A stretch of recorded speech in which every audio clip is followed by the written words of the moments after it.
Sa bilis ng takbo ng retail environment ngayon, sobrang importante na may powerful at efficient na point-of-sale system. Lumabas ang Lightspeed POS bilang isa sa pinakamagandang retail POS system noong 2024 dahil nagbibigay ito ng kompletong solution na nagpapadali sa inventory management, sales at customer service. Lahat nasa isang platform lang. Kahit maliit na boutique pa yan or malaking retail chain. May features ang Lightspeed POS na talagang ginawa para ma-streamline ang operations mo at makatulong sa pag-grow ng business. Sa tutorial na to, ipapakita namin kung paano gamitin ang Lightspeed POS para ma-maximize ang efficiency at success ng retail business mo. So without further ado, simulan na natin. Pero bago namin ipakita kung paano talaga gamitin ang system, pag-usapan muna natin ang ilan sa mga key features nito at kung bakit mo ba dapat gamitin ang Lightspeed POS in the first place. Isa sa pinaka-core na challenge sa retail ay ang pag-balance ng inventory. Yung sapat ang stock para sa demand ng customers pero hindi sobra na magdudulot ng mataas na holding cost o mga produktong hindi na mabebenta. Dito pumapasok ang galing ng Lightspeed POS dahil may robust inventory management tools ito na nagbibigay ng real-time updates sa stock levels sa lahat ng store locations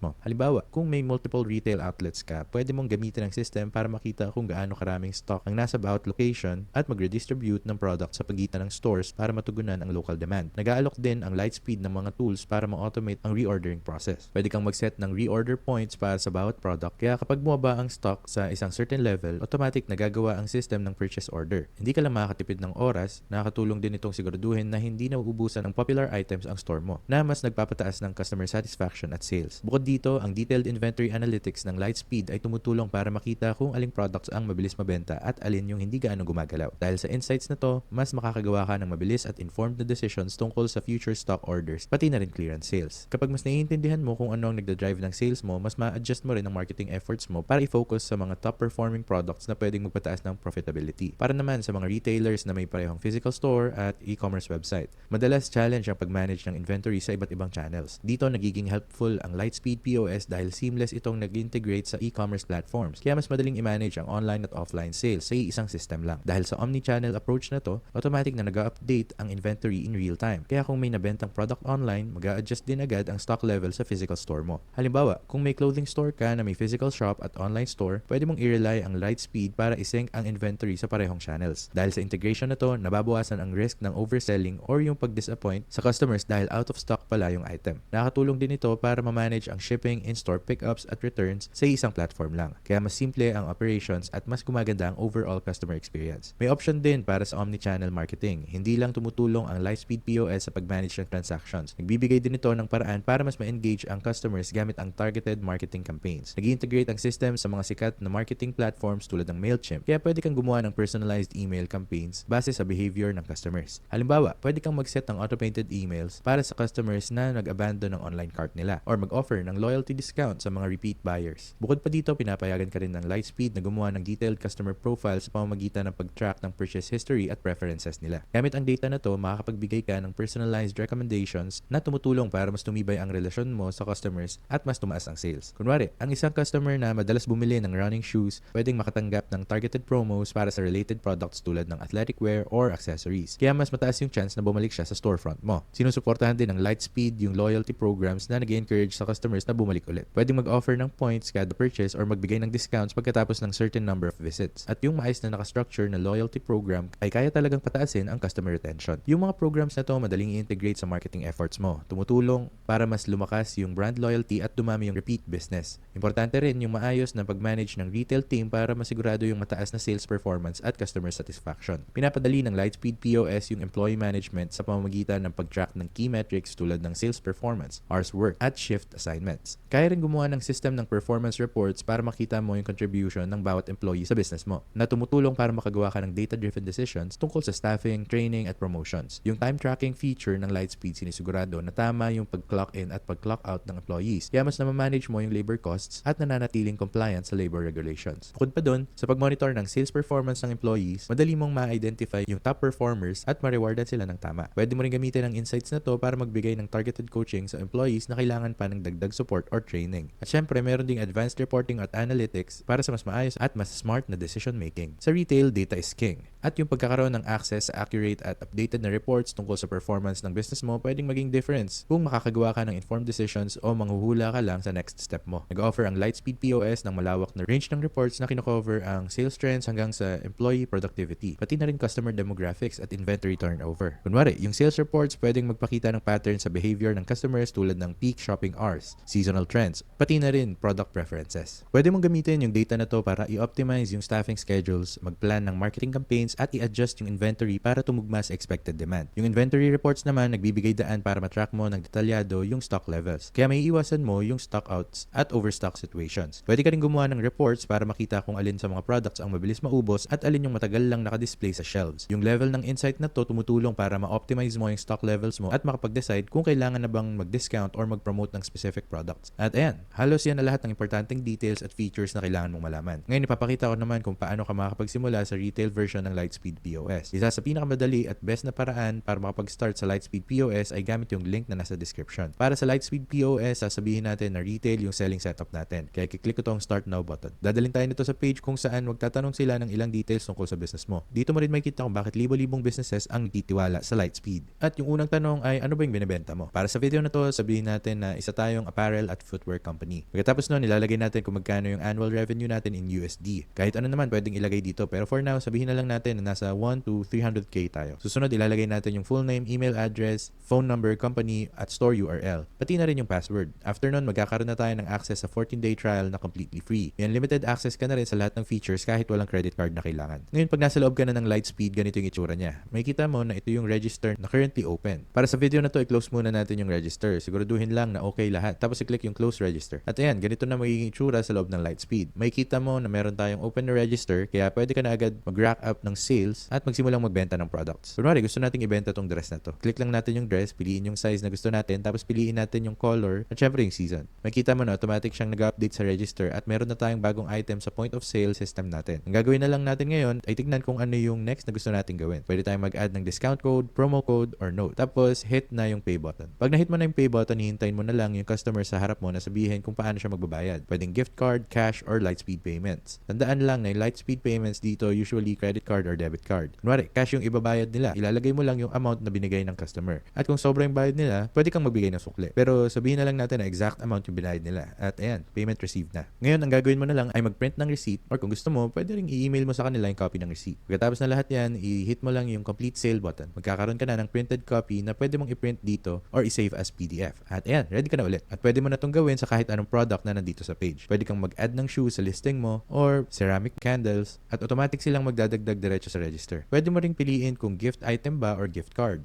Kung gift card naman, pwede kang mag-add dito, ilagay yung gift card number at mag-add din ng value. Makikita mo rin sa left side yung iba't ibang tabs na pwede mong puntahan. Pag pumunta ka sa homepage, merong reporting, catalog, services, inventory, customers, finance at setup. Isa pa sa gusto kong ipakita ay pwede kang mag-add ng sarili mong customers at gumawa ng customer list. Useful to para sa email marketing or para magkaroon ka ng mas malinaw na idea kung anong klase ng customers yung pupunta sa storefront mo. Pero bukod doon, ay na halos lahat. Kadalasan, nandito ka lang sa page na may maliit na shopping cart. Basically, nag-a-add ng specific items sa point of sale system mo at pinaprocess yung mga orders. Sana nag-enjoy kayo sa video na to. Kung may questions kayo tungkol sa Lightspeed POS, make sure na i-comment nyo lang sa baba. Pakihit na rin yung like button at mag-subscribe para hindi nyo ma-miss mga future videos namin. Sana nagustuhan nyo yung video na to and excited na akong makita kayo ulit sa next one.